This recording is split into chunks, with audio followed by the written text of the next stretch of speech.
नमस्कार दोस्तों, राधे राधे, जय श्री कृष्णा। एक बार फिर से आप सभी का स्वागत करती हूँ अपने YouTube चैनल पर। दोस्तों, आइए आज सुनते हैं संतोषी माता की व्रत कथा।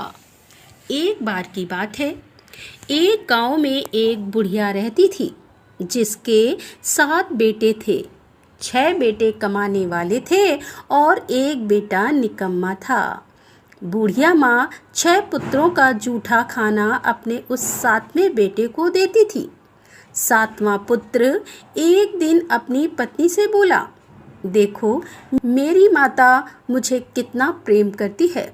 वो बोली, क्यों नहीं, सबका जूठा बचा हुआ खाना तुमको खिलाती है।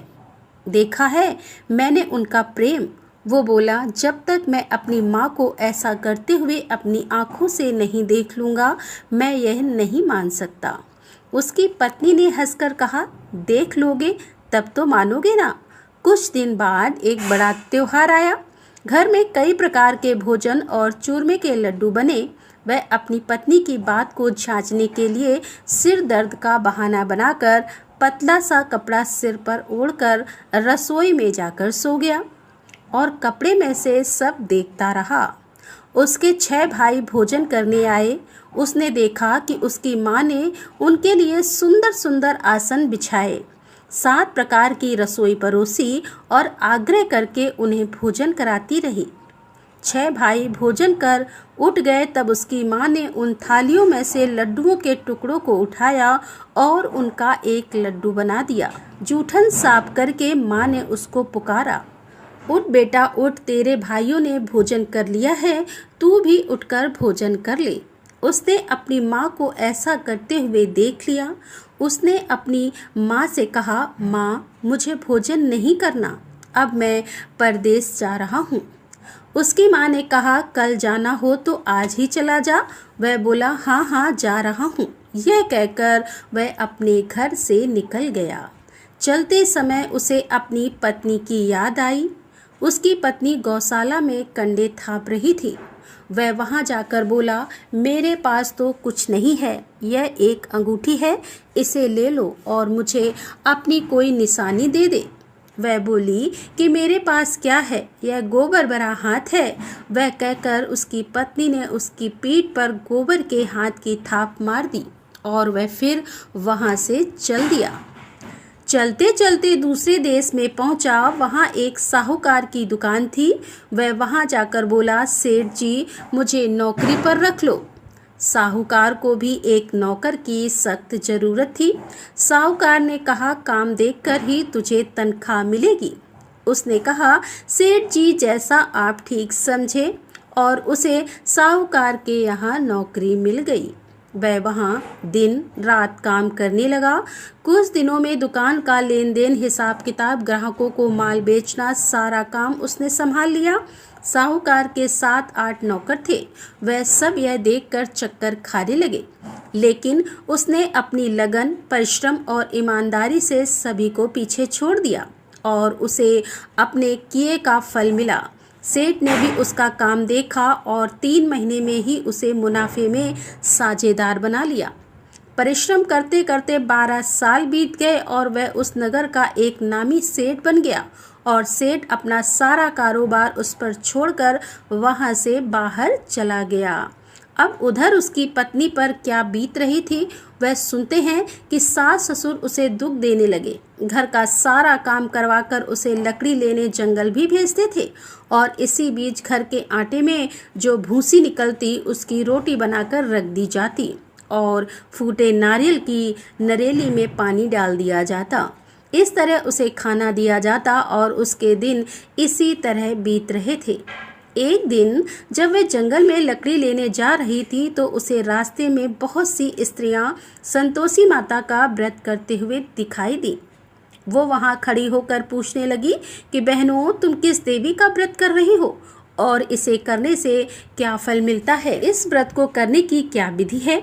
यदि तुम अपने इस व्रत का विधान मुझे समझा कर कहोगी तो मैं तुम्हारा बड़ा एहसान मानूंगी।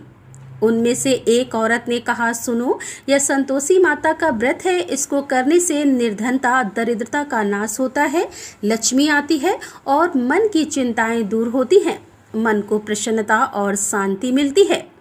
निपटी को पुत्र मिलता है। अगर प्रीतम बाहर गया हो तो वह शीघ्र ही लौट आता है। कुंवारी कन्या को मनपसंद वर मिलता है। चलता हुआ मुकदमा खत्म हो जाता है। कलह कलेश खत्म हो जाते हैं और सुख और शांति होती है।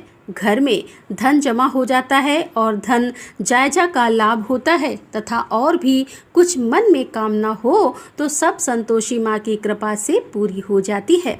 इसमें कोई संदेह नहीं है। उसने पूछा कि यह व्रत कैसे किया जाता है, यह भी बताओ तो तुम्हारी बड़ी कृपा होगी। वो स्त्री कहने लगी कि बिना परेशानी, श्रद्धा और प्रेम से जितना भी हो सके प्रसाद लेना, 5 पैसे से 1.25 आने तथा इससे भी ज्यादा शक्ति और भक्ति के अनुसार गुड़ और चना लेना, हर शुक्रवार को निराहार रहकर कथा कहना और इसके बीच क्रम नहीं टूटे, लगातार नियम पालन करना। कथा सुनने वाला कोई ना मिले तो घर में घी का दीपक जलाकर उसके आगे जल का पात्र रखकर कथा को कहना या सुनना, परंतु नियम ना टूटे। जब तक कार्य सिद्ध ना हो नियम का पालन करना और कार्य सिद्ध हो जाने पर व्रत का उद्यापन करना। 3 महीने तक ऐसा करने पर माता पूरा फल प्रदान करती है। यदि किसी के ग्रह खोटे हों तो माता 1 वर्ष में अवश्य उन्हें भी सही कर देती है।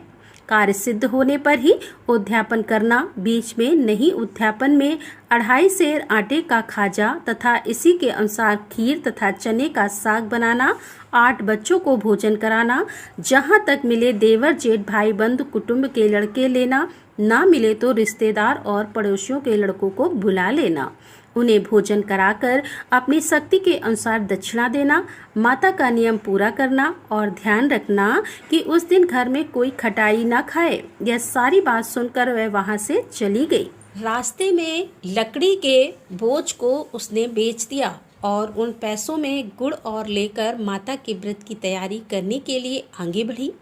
रास्ते में संतोषी माता के मंदिर में जाकर माता के चरणों में लौटने लगी और विनती करने लगी कि माँ, मैं दीन हूँ, निपट मूर्ख हूँ, व्रत के नियम नहीं जानती, मैं बहुत दुखी हूँ। हे माता, मेरे दुख को दूर कर, मैं तेरी शरण में आई हूँ। माता रानी को उस पर दया आ गई। एक शुक्रवार बीता कि दूसरे शुक्रवार को ही उसके पति का पत्र आया और तीसरे शुक्रवार को उसका भेजा हुआ पैसा भी आ गया। यह देखकर उसकी जेठानी सब मुंह सिकोड़ने लगी। इतने दिनों बाद इतना पैसा कहाँ से आया? उनके लड़के ताने देने लगे। काकी के पास अब पत्र आने लगे हैं, रुपया आने लगा है, अब तो काकी की खातिर बढ़ेगी, अब तो काकी बुलाने से भी नहीं बोलेगी। बेचारी सरलता से कहती, भैया पत्र आए, रुपया आया तो हम सबके लिए ही अच्छा है। ऐसा कहकर आंखों में आंसू भरकर संतोषी माता के मंदिर में जाकर वो रोने लगी। माँ, मैंने तुमसे पैसा नहीं मांगा, मुझे पैसों का क्या काम, मुझे तो अपने सुहाग से काम है, मैं तो अपने स्वामी के दर्शन और सेवा मांगती हूँ। तब माता ने प्रसन्न होकर कहा कि जा बेटी, तेरा स्वामी जल्द ही आएगा। यह सुनकर वह खुशी से बावली होकर घर आकर काम करने लगी। संतोषी माँ विचार करने लगी कि इस भोली पुत्री से मैंने कह तो दिया कि तेरा पति शीघ्र आएगा, पर आएगा कहाँ से? वह तो इसे स्वप्न में भी याद नहीं करता। उसे इसकी याद दिलाने मुझे ही जाना पड़ेगा। तब संतोषी माता ने उस बुढ़िया के बेटे को स्वप्न में समझाया, पुत्र, तेरी घरवाली कष्ट उठा रही है। वो बोला, हाँ माता, यह मुझे मालूम है, परंतु अब मैं क्या करूं? वहां कैसे जाऊं? परदेश की बात है, लेन देन का सारा हिसाब किताब कोई नहीं, जाने का रास्ता नजर नहीं आता। आप ही कोई राह दिखाएं कि मैं वहां कैसे जाऊं। माँ ने कहा, सवेरे नहा धोकर मेरा नाम लेकर घी का दीपक जलाकर दंडवत कर और दुकान पर जा बैठना। देखते ही देखते तेरा सारा लेन देन चुक जाएगा, जमा हुआ माल भी बिक जाएगा और साँझ होते होते धन का ढेर लग जाएगा। वो अगले दिन सुबह जल्दी उठा। उसने अपने मित्र, बंधुओं और परिचितों को स्वप्न में माता के द्वारा कही गई बात सुनाई। वह सब उसकी बात सुनकर उसका मजाक उड़ाने लगे। वो कहने लगे कि कभी सपने भी सच होते हैं। एक बूढ़ा व्यक्ति बहुत समझदार था। वो बोला, देखो भाई, मेरी बात मानो, देवी ने जैसा कहा है वैसा ही करना, ऐसा करने में तेरा क्या जाता है। बूढ़े आदमी की बात मानकर वह नहा धोकर संतोषी माता को प्रणाम कर घी का दीपक जलाकर दुकान पर जा बैठा और शाम तक उसके यहाँ धन का ढेर लग गया और सारे लेन देन भी निपट गए। वह यह देखकर बहुत हैरान हुआ और मन में संतोषी माता का नाम लेकर प्रसन्न होकर सब काम निपटाकर वह अपने घर के लिए रवाना हुआ। उधर उसकी पत्नी जंगल में लकड़ी लेने गई। लौटते समय जब वह बहुत थक गई तो संतोषी माता के मंदिर पर विश्राम करने के लिए वह बैठ गई। यह तो उसके रोज का स्थान था। धूल उड़ती देखकर उसने माता से पूछा कि हे माता, धूल कैसे उड़ रही है। माता ने कहा, हे पुत्री, तेरा पति आ रहा है। अब तू ऐसा कर, इन लकड़ियों के 3 बोझ बना, एक नदी के किनारे रख दे, दूसरा मेरे मंदिर पर और तीसरा अपने सर पर रख ले। तेरे पति को लकड़ी का गट्ठर देखकर तुमसे मोह पैदा हो जाएगा। यह वहाँ रुकेगा, नाश्ता पानी बनाकर खाकर माँ से मिलने जाएगा। तू लकड़ी का बोझ उठाकर जाना और बीच चौक में गड्ढा डालकर 3 आवाजें जोर से लगाना।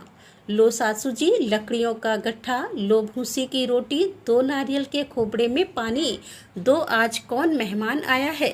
संतोषी माता की बात सुनकर वह बोली, बहुत अच्छा माँ। और यह कहकर लकड़ियों के 3 बोझ एक नदी के तट पर, दूसरा माता के मंदिर में रख दिया। इतने में ही मुसाफिर वहां आ पहुंचा। सूखी लकड़ी देखकर उसको इच्छा हुई कि अब वह यहीं विश्राम कर ले और भोजन बनाकर खा पीकर अपने गांव के लिए चले।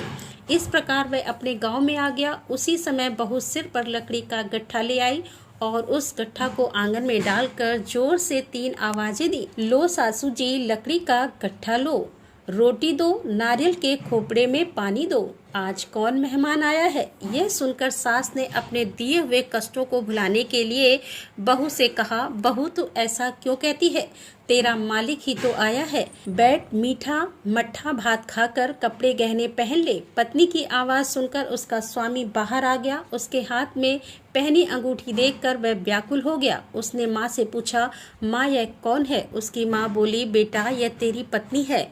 आज 12 वर्ष हो गए हैं जब से तू गया है, तब से सारे गांव में जानवर की तरह भटकती फिरती है, कुछ काम काज नहीं करती, 4 समय आकर खाना खाती है और तुझे देखकर भूसे की रोटी और नारियल के खोपड़े में पानी मांगती है।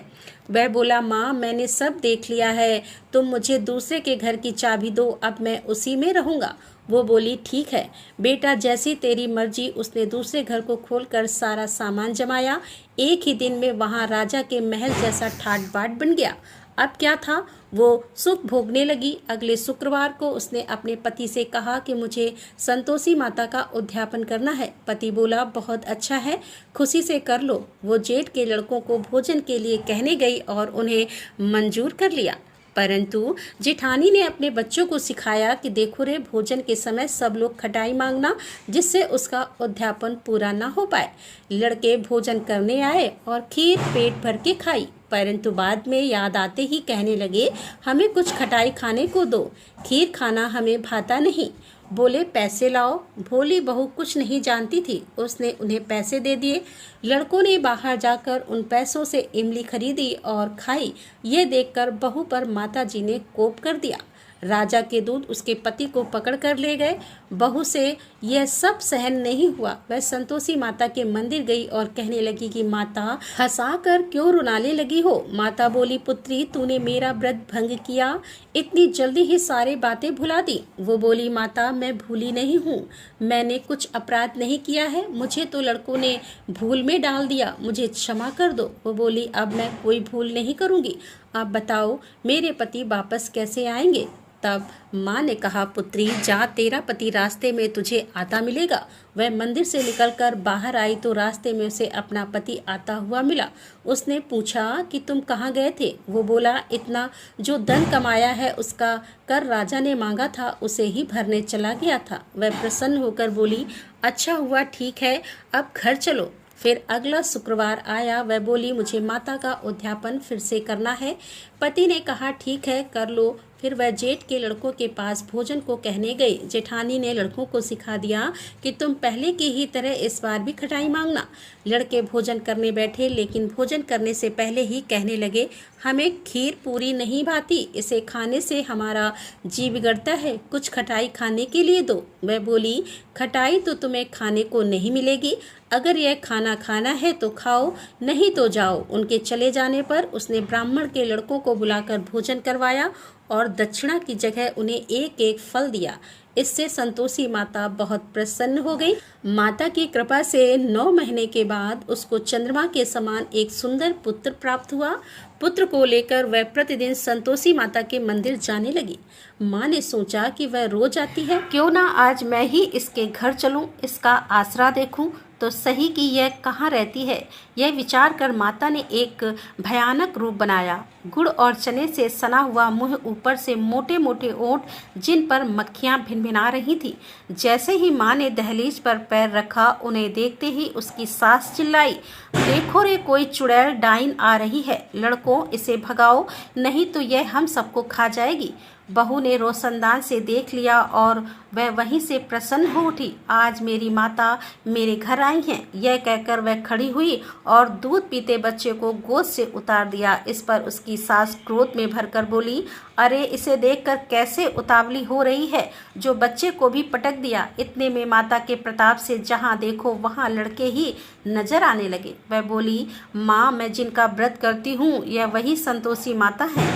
इतना कहकर उसने अपने घर के सारे किवाड़ खोल दिए। सबने माता के चरण पकड़ लिए और विनती करके कहने लगे कि हे माता, हम मूर्ख हैं, अज्ञानी हैं, तुम्हारे व्रत की विधि हम नहीं जानते, तुम्हारा व्रत भंग कर हमने बहुत बड़ा अपराध किया है। हे माता, आप हमारे अपराधों को क्षमा करो। इस प्रकार कहने पर संतोषी माता प्रसन्न हो गई। इसके बाद उसकी सास कहने लगी कि हे संतोषी माता, आपने बहू को जैसा फल दिया वैसा सबको देना। जो यह कथा सुने या पढ़े उसका सभी मनोरथ पूर्ण हो। जय संतोषी माता की। तो दोस्तों, यह थी संतोषी माता के व्रत की कथा। आपको यह कथा कैसी लगी कमेंट करके ज़रूर बताएं। साथ ही मेरे चैनल को सब्सक्राइब करना ना भूलें। राधे राधे, जय श्री कृष्णा, हर हर महादेव, जय भोलेनाथ की।